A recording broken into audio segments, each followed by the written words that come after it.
Okay, just going over the solutions of midterm 1 here. So the first four are the true and false, and remember that there's several different ways to show these answers. I want to see that you understand the concept. So number one, to disprove an existence claim, you only need to provide a single counterexample. You could do a couple different things here. You could either, it's definitely false, but you could either change an existence to a universal. So if you have a universal claim, in other words, this statement is true in all cases, you just need to find a single case where it's not, a single counterexample. Or you could leave it to disprove an existence claim. You need to prove that it is true in all cases. So you could go either way as long as you show that that's false. On this one, the quotient remainder theorem says for all of this, and actually this, again, two different ways you could show that this is false. One, you could show that this really needs to be d greater than 0, or you could show that this right here is supposed to be d. And these are not arbitrary letters, that there's a big difference between the D and the Q in this theorem. Or a third way that I found pretty creative was just find a counterexample where this statement doesn't hold true. So this is not actually the quotient remainder theorem, and this is not even a true statement. So there are infinite number of counterexamples you could find, and a single one of those would also show that this is not a true, it's not a universal statement. Okay, number 3, I was just trying to get at whether or not in an induction, we know that there's that base case. Is it okay for the base case to start with a negative integer? And that is fine. So that is a true statement. And number 4, again, two possibilities. So you could have changed explicit to recurrence, and then that would have been okay. Or you could have said, well, an explicit definition is not this. It's explicit definition for a sequence will give you an absolute value of the term based on n, so based on the number of the term that you're looking at. So again, two different ways for that false statement to change it to become true. Number 5, the finding the next 4 is fairly straightforward. I think you're just plugging in. The main part is when you get to k equals 3, which is your first term here, you need to take k minus 1 is 2, right? Because k is 3. So we need v2 minus, and this is k minus 2, so 3 minus 2 is 1, so v1. And how do we get those values? Well, those are given to us right over here because those are the initial conditions. So we take negative 2 minus 0 plus 1 and so on. And then as we build up to 4, when we have to find the values of v3 we just calculated right here, v2 is coming from the given, and so on. Okay, these are just following the rules of summation. This was a fairly straightforward one in the terms that when you have a constant out front of a summation, you can bring it in and distribute it to the entire inside of the summation, so that 3 gets distributed across the 2k and the negative 3. And now notice that we have two sums. Now if these the indexing of the terms were different, we couldn't just add that. We might have to adjust it a little bit first to make sure they were equal, but in this case they are equal, so we can just add, combine it all in one. So we have the 6k and the negative 5k gives us k, the negative 9 and the 4 gives us negative 5. Okay, here's a divisibility proof.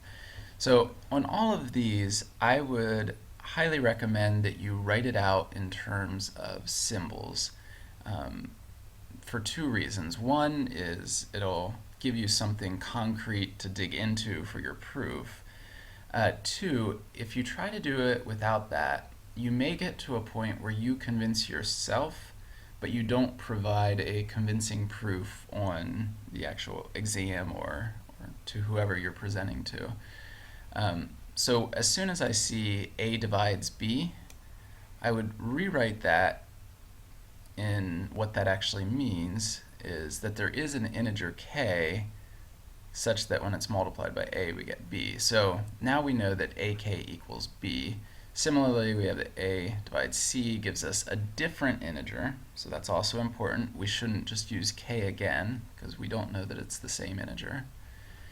And then we look at, since 2b minus 3c, so that's what we're looking at right here, equals to, and all I had to do now, because see I have these concrete handles that I can just make a substitution. So instead of b I write ak, instead of c I write am, and then I just rearrange it, pull out an a, and then because this right here has to be an integer, k is an integer, m is an integer, then we just have products and then a sum, a difference, which is a sum with a negative of integers. So we know that this entire thing is an integer, even though we have no clue what it actually is.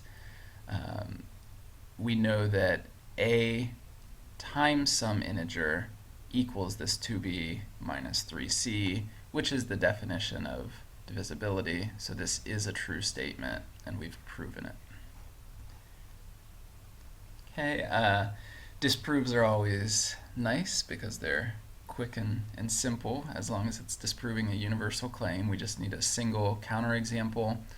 So now you could go through here. Some people put two cases, so your first integer odd or your first integer even, and then they substituted in 2k or 2k plus 1 and went through that process and proved that this actually can never be true. Let's see, difference of, yeah, this can never be true. Or you can just put in a couple numbers, get a single result, and we know that 1 is odd, so we've shown a case where this didn't hold true, so it can't be true in general. Now let me make sure, this is going back to number 1 on this test. I really want to stress, if this had been a proof, well, let's look back up at number 7. So here was a proof statement. If you do find some integers a, b, and c where this works out, that's nice, that's helpful for you to get a grip on what's happening, but that's by no means a proof. So to prove this universal claim, we have to show that it's always true. So examples are not really going to do that. They're going to help us, give us a starting point, maybe to convince ourselves whether or not we're going to prove or disprove, but it certainly doesn't constitute a proof. Here, the reason this did is because that's a universal claim, so we showed one instance where it's not true, so that means it cannot always be true. Okay, and now we have a recursive formula, and we're trying to get the terms and then find or using induction to show that our explicit formula is correct. So right here we have this recurrence relationship. We're given a0 equals 1, a1, well, with n equals 1, this n is a 1, and this would be a0, so 1 times a0. When n equals 2, we're going to have a 2 out front, and then a sub 2 minus 1, in other words, a sub 1. That gives us our 2 times 1. And we keep going up, and we start to realize, okay, we have 1, 2 times 1, 3 times 2 times 1, 4 times 3 times 2 times 1, and you may realize it different ways, but what's happening here is when we have that n out in front, it's followed by everything in the term before it, which was all the numbers, all the integers up until, all the positive integers up until our n value. In other words, that's the precise definition of a factorial. So this is the statement that we want to prove then, that our nth term is equal to n factorial. So to use induction, we first have to show it's true for the base case. So when n equals 1, we plug it in and it's true. Now we assume that p of k is true. In other words, we assume that this statement right here is true for k. So we're going to have a sub k equals k factorial. We're not going to question that for the induction step here. Now we want to show that p of k plus 1 is true. In other words, this is what we're trying to show is true, that a sub k plus 1 equals k plus 1 factorial. Now, this is not something that we can say, oh, well, we know this is true right here. We already found that in part 1, so let's just plug k plus 1 in both, and then we have an answer. And if that seems way too easy, it should, because that's not a correct way of handling it. We can assume this, so we can assume this, but we can't assume it's true for all k's, just this specific k that we've chosen. In other words, we cannot assume that this is true. This is what we're trying to show is true. So how do we show it's true then if we can't assume this and if we can't just plug k plus 1 in for k? Well, we know that a sub k plus 1 equals k plus 1 times ak. How do we know that? Well, we do know that this definition is still true. This is just a definition. It's not any kind of theorem or relationship that we've come up with. This is our hypothesis that we think is true, but we're not sure yet. But this is just a definition. We can always depend on that. So following the definition, we have k plus 1 here, a sub k, and now remember that we know that we're assuming that this is true. So let's just replace our a sub k with k factorial. That'll clean things up a bit, so I just made a substitution to get this. Now we have k plus 1 times k factorial. Well, that's just k plus 1 times k minus 1 all the way to 1, which is k plus 1 factorial. So we've shown, without relying on this knowledge, only relying on our assumption and on the definition up there, we showed that a sub k plus 1 equals k plus 1 factorial. And so now that we've shown it for the base case, we've shown assuming k, that k plus 1 works, then we've shown that our statement right here, a sub n equals n factorial, is true by mathematical induction for n is greater than or equal to 1. If the induction proofs are still giving you problems, I would recommend doing some extra practice problems in the book, maybe coming into office hours to discuss those with me then, because it is a tough concept to get.